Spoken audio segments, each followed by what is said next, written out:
This conference will now be recorded.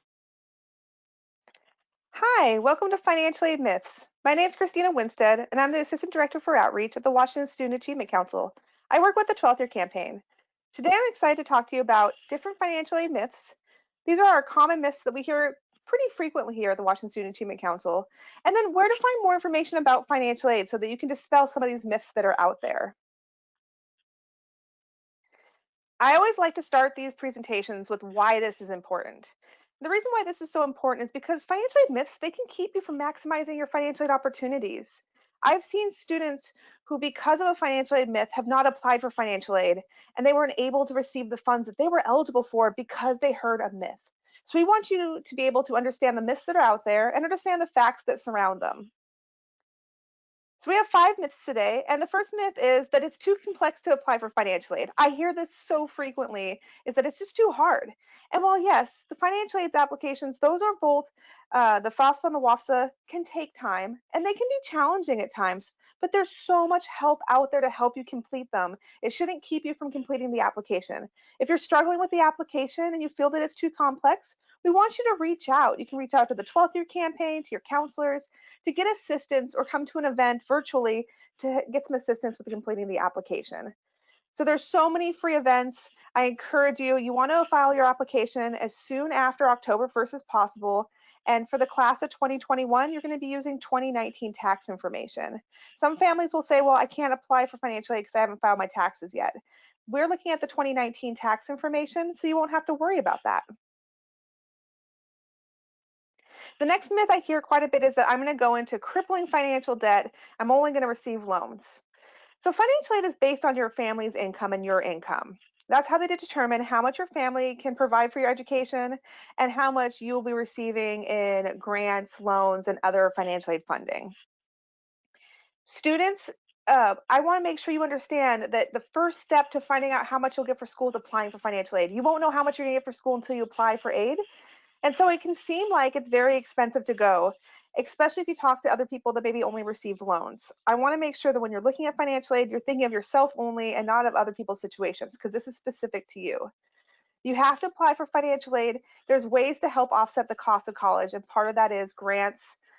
Work study is where you can work and go to school, and other types of what we call gift aid, money you don't have to pay back unless a circumstance like you not finishing your classes and getting a refund. You may have to pay back some of those funds, but we're looking for more gift aid to help you pay for your education. So to reduce loans, apply for scholarships. Apply for other types of aid that will help offset the cost of your education. So speaking of scholarships, Um, we'll talk about them in a second, but I hear from a lot of students that scholarships can be like a full-time job. So you want to make sure that you put aside enough time while you're in school to look at scholarships. It's not going to be like a full-time job, but it definitely is something you want to put time aside for. Another thing that you can do to help offset the cost of going to college is to work while you're going to school. There is a myth though that's out there that says that, hey, I hear this from students too. If I work at all, I'll fail all my classes.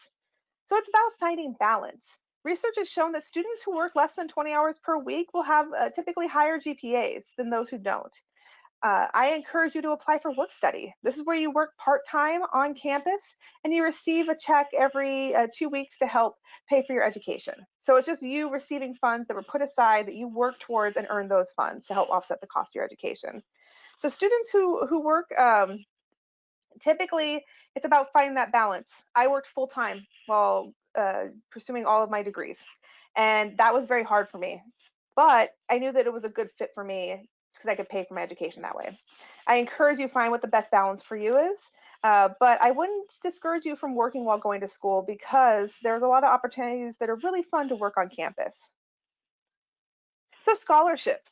This is a great way to pay for school, but I hear from students that, oh, I'm not going to get any scholarships. I'm not an athlete. I'm not a straight A student. All these other myths that I hear about scholarships.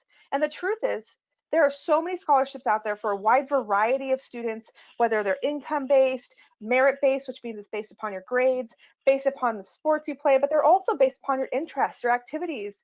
There are scholarships for people who are left handed, scholarships for students who love zombies and want to survive the zombie apocalypse and they write an essay on it. There's so many scholarships out there.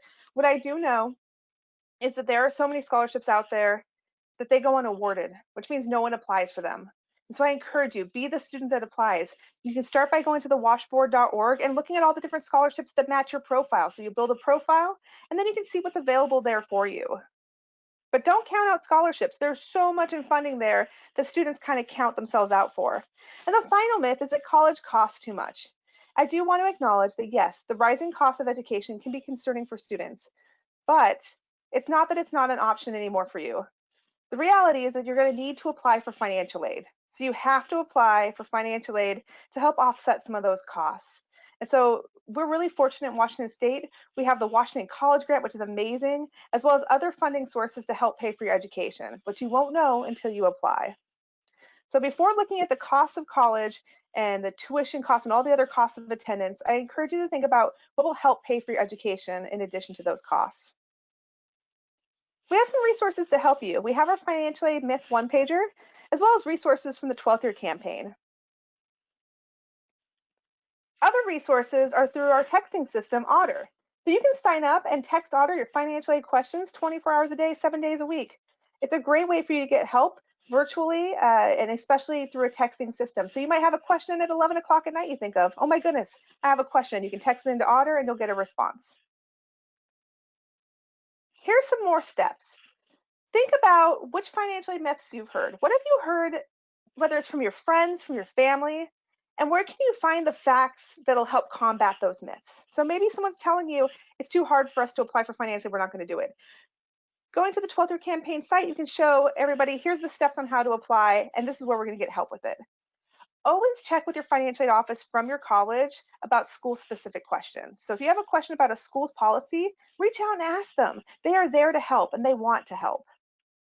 No matter where your questions are from, whether about the colleges themselves, about scholarships, financial aid, we are here to help. We just want to make sure that you and your class, the class of 2021, has access to all these resources so that you can get as many of those funds that are available to you to help pay for your education. So if you have questions, please feel free to reach out through Otter or through the 12th Year Campaign. We're here to help.